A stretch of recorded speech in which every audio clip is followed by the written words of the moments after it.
Welcome back, Troglodytes, to your daily dose of guitar information, the Trogly's Guitar Show. Today we wrap up a story that I started like 2 years ago. You can check out the initial video that I did on the Les Paul Semi-Hollow. But in that video, I taught you guys about both the Gibson USA version and this one, the Memphis version, because there's a big confusion on the used market. People will call both of these an ES LP Special, but the only one that's truly the ES LP Special is this guy right here. The reason why this video took so long to do is because when I first unboxed this baby, it was the most filthy guitar I had ever seen. But I finally got some time to clean this thing up, and man, didn't that thing just come to life. So this guitar was made in the Gibson Memphis plant back when that was still open. In the mid-2010s, they started experimenting with these semi-hollow Les Paul guitars. But what's really fascinating about this particular one, outside of the standards, is it is completely maple. Everything on this guitar is maple, from the top to the back to the sides to the neck. Even the fretboard is maple on this. It's baked maple. That's why it still kind of looks, you know, kind of normal. But that was the reason why I wanted to check one of these things out. And it is built just like a traditional ES-335. So you got the whole maple poplar maple sandwich for the top, back, and sides. It's a really lightweight guitar, but it has binding, black binding all over this. Why is this one called a special? Mainly because it's not as fancy as the standards, and it's a flat top. Now that Memphis is shut down, they no longer make an ES-LP. These things have been going up steadily in value. I mean, these things used to be critically undervalued. When the ES-LP standards first came out and I tried one, I didn't really like it as much as a normal Les Paul. But, you know, I guess people are starting to appreciate them now that they're starting to get some age to them. But I thought we would do a quick side-by-side comparison so you guys can understand the difference between the two LP models, just to see how vastly different they are. So this guy is the Gibson USA one. Again, you can check out that video if you want to learn more in-depth details about all this. But I never really liked these guitars all that much, but this thing really proved itself once I actually sat down and demoed it. This was a Guitar Center exclusive. And it's similar to the Midtown series, so it's a chambered out mahogany body. This one just happens to have some gorgeous figuring on it. It might not look like much, doesn't have the binding of the other ones. It has a Granadillo fretboard, so none of these have true rosewood. But it does have the Gibson Mother of Pearl logo, and I ended up falling in love with that. Headstock's very different. Even the headstock shape is significantly different. This one's kind of a smaller vintage looking one, whereas this one has that really wide modern look. Truss rod cover is also very different. You get a black nut on this one versus white, and Granadillo fretboard versus baked maple. And the bodies, this thing is actually significantly smaller than this other one. This has got a little bit more of a chunk to it like you're normally used to. So normally Les Paul Specials are a little bit thinner. This one's still, you know, regular Les Paul body width. Both of them have flat maple tops. They're not carved. But once you get to the back, that's when all the similarities are just gone. And this one actually, wow, has some figuring in the back. I've never seen that. And this one's just the mahogany. So yes, they're very different guitars. But for the rest of this demo, we're going to focus on the true ES-LP. I just wanted to show you the difference between the Gibson USA version of what sometimes people accidentally call the ES-LP Special and this one. So let's go ahead and throw this one on the workbench and take an individual look at its parts and specs.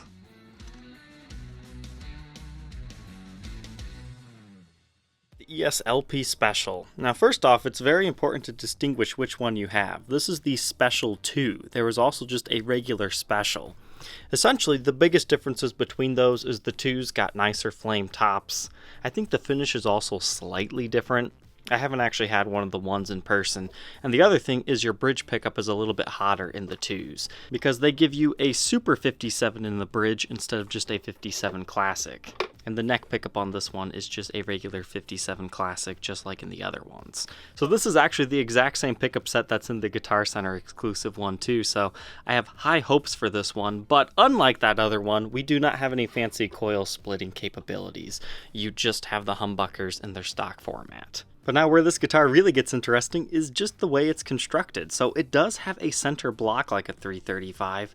I could not find in the spec sheets what wood they made that out of, but I would guess maple. since pretty much everything else on this guitar is made of maple, and that's what you get in a 335. It's really smooth feeling. They did a good job routing that.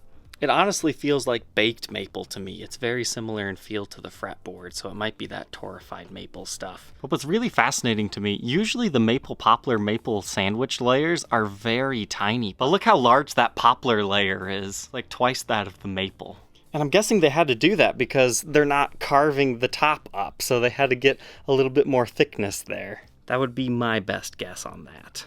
But that's how the top is constructed, that's how the rims or the edges are, as well as the back.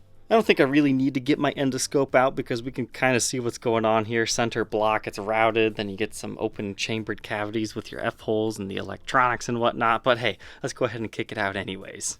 Alright, so going in our neck pickup here, we can take a look at the kerfing along the edges. There's not a lot of room to work around with, so you'll just have to kind of see what you can see here. I'm not quite sure what wood that would be made out of. It kind of looks mahogany-ish to me, so maybe saying this is a completely maple guitar might not be 100% true, but there's definitely a lot of it in here. As far as the electronics, I don't quite have enough room to see them, but you can see it was all hand soldered on here, so that's something that's different as compared to the Guitar Center version that has the PCB system. This is all hand wired. Now we'll go in the other F-hole to see if we can see the rest of that center block, which we can just barely make out right here. Interesting. They sculpt that center block out. I almost thought it disappeared and it didn't actually have a true center block, but it does have one.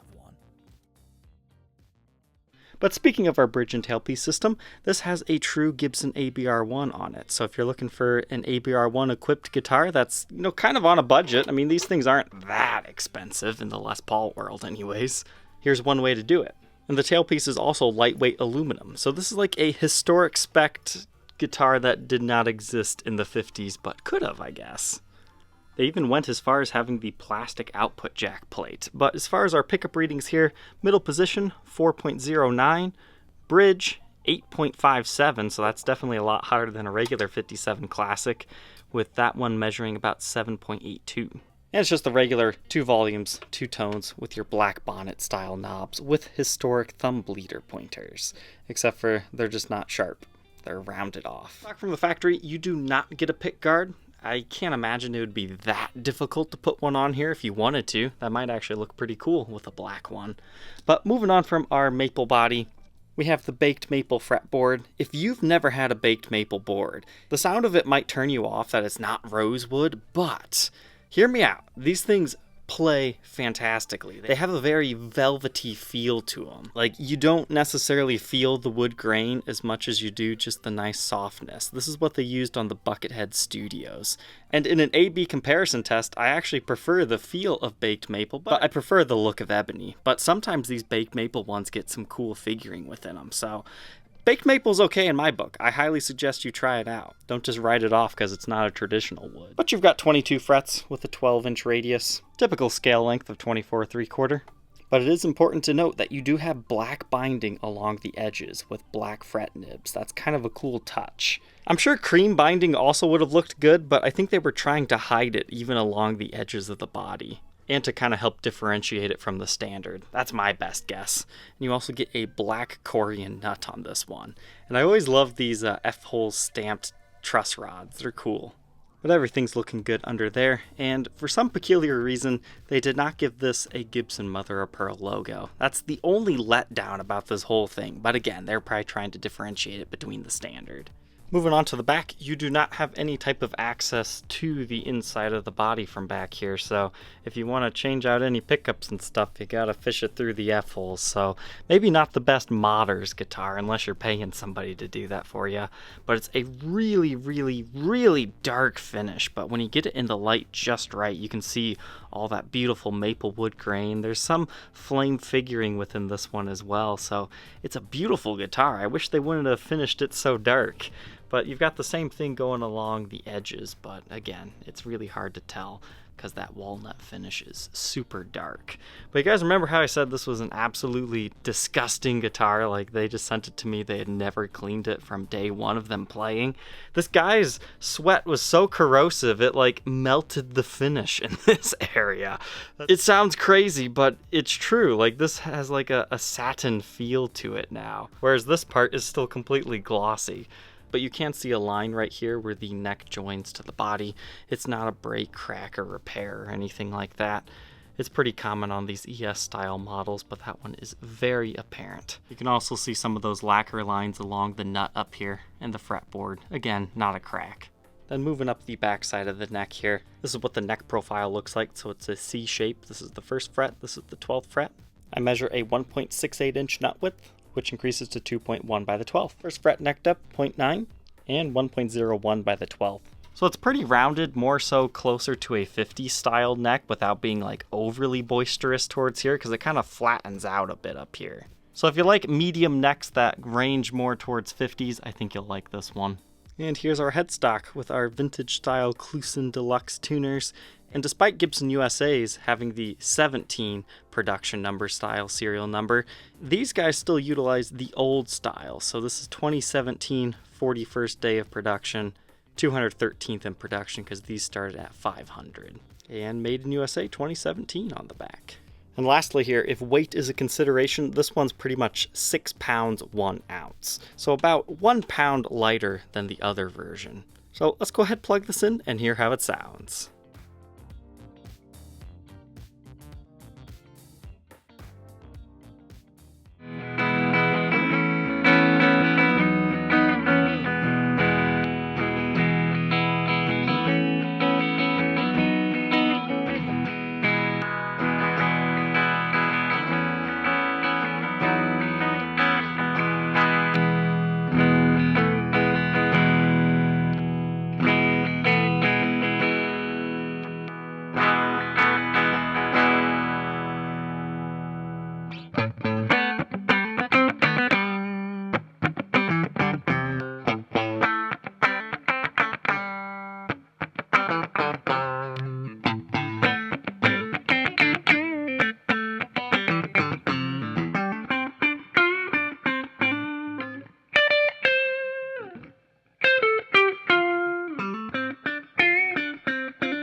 Now that we know all about the Gibson ES-LP Special 2, what are my final thoughts on this thing? It might not look like much from photos. Again, I was never really attracted to these things, but now that I've had it in my hands, I love this guitar. It sounds great. It's got some really earthy tones from that neck pickup. In my opinion, the bridge is a bit weak in the clean tone section unless you're like playing chords. I'm just talking as far as single notes. I wasn't a big fan of that, but once you crank on some distortion with this, it sounds great. I didn't get any of like that super feedback going on. I'm not normally a fan of dot inlays, but as long as it has some sort of a binding, they seem to work for me, and this one does have it, despite being hard to see. I truly believe these are kind of sleeper models on the used market. But as a final comparison between this version and this version, it really comes down to what do you prefer? Because the necks are vastly different. This is one of those like SG style necks that's very thin and wide feeling, whereas this is a little bit more 50s in style. So that would be a factor that determines which one you should get. And the other thing is they've rolled the edges of the fretboard on this, so it kind of feels like a vintage instrument. It doesn't have a hard edge, whereas this guy, it does. It still has a very flat edge to it. So in a way, you could say this is like a custom shop version of this guitar. That's not exactly what it is, but that's something you can think of because once again, you get the ABR1 bridge and some historic features on this guy, whereas this is just Gibson USA goodness, a good value instrument for the money. The ES-LP is definitely a lot lighter as well, so it depends. Do you like light guitars or do you like them a little bit heavier? I mean, none of these are classified as heavy guitars by any means, though. I would even go as far as saying I enjoyed the ES-LP Special more so than I did the ES-LP Standards. Now granted, it's been about 3 years since I had one of those in my hands, but the one thing I've always not liked about these is the neck join on them. They kind of stick up larger than a regular Les Paul, but since it's a black finish, it's not quite as visually striking. And maybe it's just because I knew what I was getting into when I got this guitar. But not having that carved top, it just seems right. It's strange, but it feels right on this one. As far as a Blacklight Test, I feel like I should talk you through this one. So you can actually see where all the sweat and play wear has absorbed right in here. You know, pretty much all over this guitar. I mean, somebody played this one for a reason, and I can definitely see why now. But pretty much all the finish is glowing at least a little bit, but then there's the major areas of play wear where it's really absorbed into the finish. That's just kind of natural to be expected of a guitar that was played quite a bit. I mean, I've owned this thing, I think, about 1.5 years, so it only took this guy about a year or so to get all this play wear on here. It must have been his main gigging guitar. I mean, you can even see on the neck where all the sweat has absorbed onto it. Now, thankfully, you know, for the most part, it's clean now. You don't have to worry about it feeling yucky, but there's still a few areas I was unable to get polished out. But you can see that area that I was talking about where his sweat just like literally ate the finish. The owner of this one just had really acidic sweat. And you can also see like right there where it's rubbing against him. So a very cool example of a Blacklight Test here. So if nothing else, maybe check one of these things out if you ever see one in a store. Or you can check out my reverb shop if you're interested in purchasing this one from me. So Troglodytes, I hope you enjoyed learning about the Gibson ES-LP Special. This one was made in 2017. Don't forget to like, comment, and subscribe, and we will catch you tomorrow on the next episode. Take care.